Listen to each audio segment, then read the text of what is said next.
Hello, I'm back. And before we get started, I am doing a live show in London on the 20th of October. I will tell you more about it at the end, or you can click the link in the show notes. But let's do this, shall we? This is probably true. Please be aware that the following contains strong language and adult themes. It would be boring without them. I was scrolling through the Instas the other day. And you know how it does that thing where it shows you a bunch of stuff that it thinks you might like? Well, this one thing came up that really caught my eye. 5 benefits of semen retention that no one talks about. Which, as far as I was concerned, that was everything about semen retention. And maybe I don't listen enough, but I feel like something like that would really stand out a bit. Things like, do you know, since I stopped jizzing, I've felt bloody fantastic. Or, you alright, Jeff? You look awful. You haven't been spaffing again, have you? You want to give that up, mate, really, honestly, it's bad for your health. Now, I would be the first to put my hands up and say, I wank too much. Well, I'd probably only put one hand up, and there might be a tissue stuck to it, but that's not the point. It got me intrigued, because I knew it was going to be batshit, I just didn't know how batshit it was going to be. It's like if a mate of yours suddenly says, you know what? I'm going to do it. I'm finally going to do it. And then runs out of the bar. And you follow them, just partly because you're worried about what they might do, and also because it might be really funny. Mostly I'm just curious, because I've stumbled across this whole retaining semen thing. And I'm like, retaining semen? What is this heterosexual nonsense? And why is it such a big deal? I've been doing this for years. I mean, really, who spits it out? But then I read a bit more, and apparently it's your own semen that you're supposed to retain. Like, you never let fly at all. Not even during some jiggery-pokery with some of your closest sausage jockeys. And that, at least, I understand. Sometimes the sex is so crap that there's no way I'll be sharing my special sauce with anyone. Chance would be a fine thing. Anyway, the idea of not emptying the tank at all, not even on your own, just seems daft. Not even when you're watching the slow motion video of that Olympic pole vaulter. You know the one I mean. And why would you deny yourself something fun? At this point, I am hooked. I'm like, all right, fine, you got me. What are these 5 benefits? Why should I stop releasing tadpoles into the wild? And I watch the video, and it's a montage of some influencer type with his top off and his tits out, and he's doing all these kind of like manly things, like chopping wood and shadow boxing and meditating like he's some kind of warrior monk, and it's all about becoming one and channeling your energies and all that wank. And the AI voice lady is there over the top, because she's every fucking where, listing the 5 benefits of not icing any buns. They were mental clarity, better sleep, increased testosterone, more energy, getting more done, and people will be more attracted to you. And as I heard the nice robot saying these things, I thought, you know what? I may be a beacon of sexual mastery. My love sludge may be top notch. And I may struggle to walk down the street without having people throw themselves at me. Seemed like I was going to say but then, didn't it? Nope, I'm fantastic. So I put my phone down and went and had another wank just for the fun of it. But then a bit later I thought, alright, fine, I'll do a little bit of research and just see what all this shit is about. I'm a scientist. We don't just make shit up. Wait, no, I'm not a scientist. I'm a bellend who makes podcasts. Multi-award-winning podcasts, certainly. But since none of the awards were for journalistic rigour or science, I'm probably alright. I'm not going to hold on to my guys. Let's have some more fun with it. Then I went and had another wank. So anyway, let's grasp this big veiny concept and wrestle with it until it splatters us with knowledge, shall we? And, of course, we'll do it in an internet-friendly numbered list. 1. Holding on to your nut butter gives greater mental clarity. Quite the opposite, in fact. This really shouldn't be surprising. We are all aware of the concept of post-nut clarity. So abstaining from the thing that gets us to that state is not gonna increase our mental clarity. On top of which, if I resist my urges for more than a day or two, I struggle to think about anything else at all. I start getting really pervy at people in the street and checking people out in shops and stuff. I mean, I do that anyway, but it gets a lot worse, and rubbing one out becomes the only thing I can think about. To quote Legally Blonde, it made me want a hot dog real bad. 2. Saving up your gentleman's relish contributes to a better night's sleep. I am not a good sleeper at the best of times, and part of me was like, maybe this is how I wake up refreshed and reinvigorated. Because I had apparently forgotten that at years old, that sentence only works if it's followed by the words, after a 3-week coma.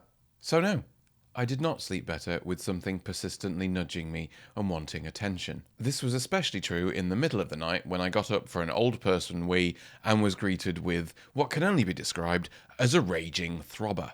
It's bad enough trying to get back to the sleep after going for a wee without having to do a handstand to make sure all the wee goes in the toilet. Honestly, it was like having a puppy or a child or something, just constantly wanting attention and to be played with, and like, ugh.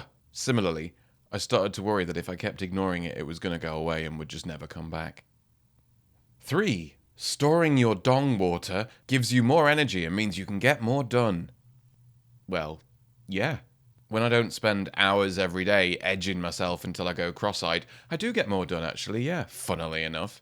I mean, I've had 5 wank breaks since this episode started.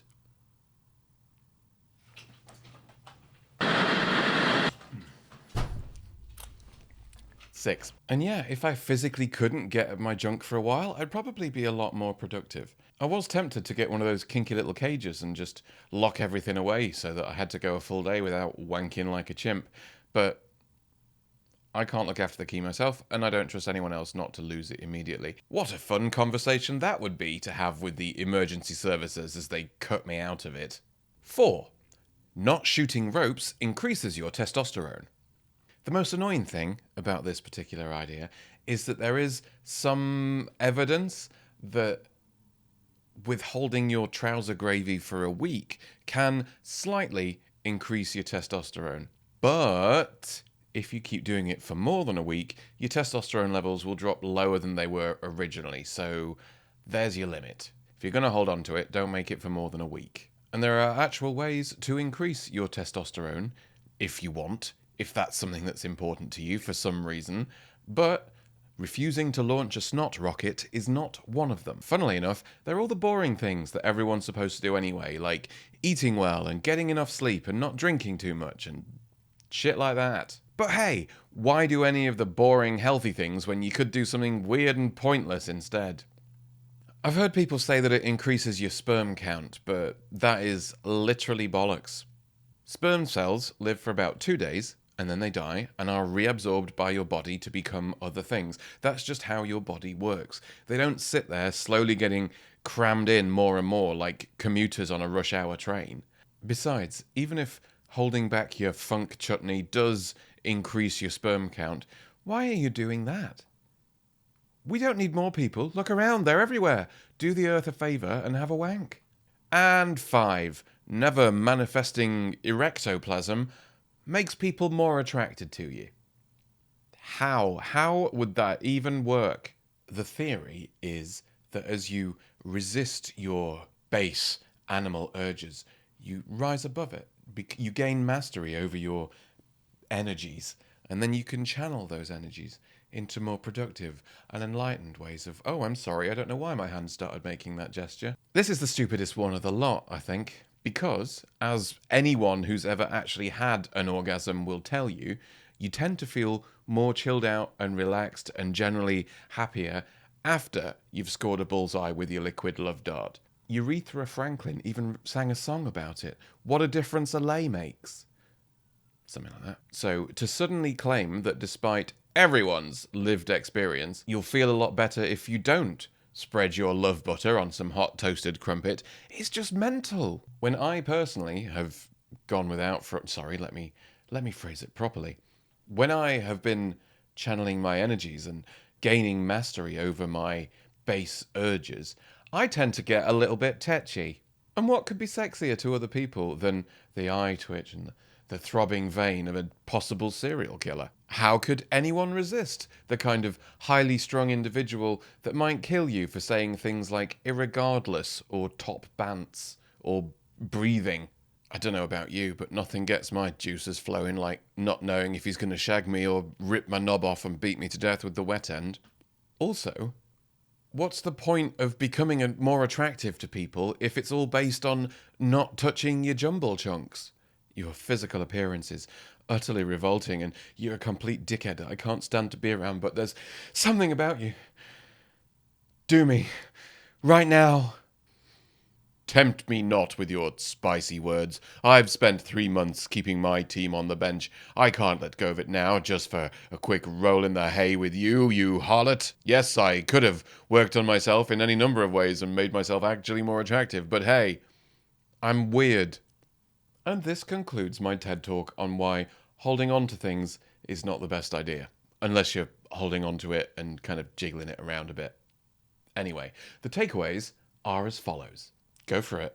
Play with it as much as you want. If you want mental clarity, better sleep, and more juice in your grapes, then get more sleep, eat some vegetables, stop smoking, cut down on your drinking, all the usual stuff that nobody wants to do. Exercise, boring things. And if you do want to have better sex, maybe let go of it for a day or two? Anything more than a week is just not necessary. And there we have it. Semen retention is literally bollocks. And even if it did work, you're not going to have fun diddling them anyway, because the moment anyone touches you, it's going to go off like a fountain.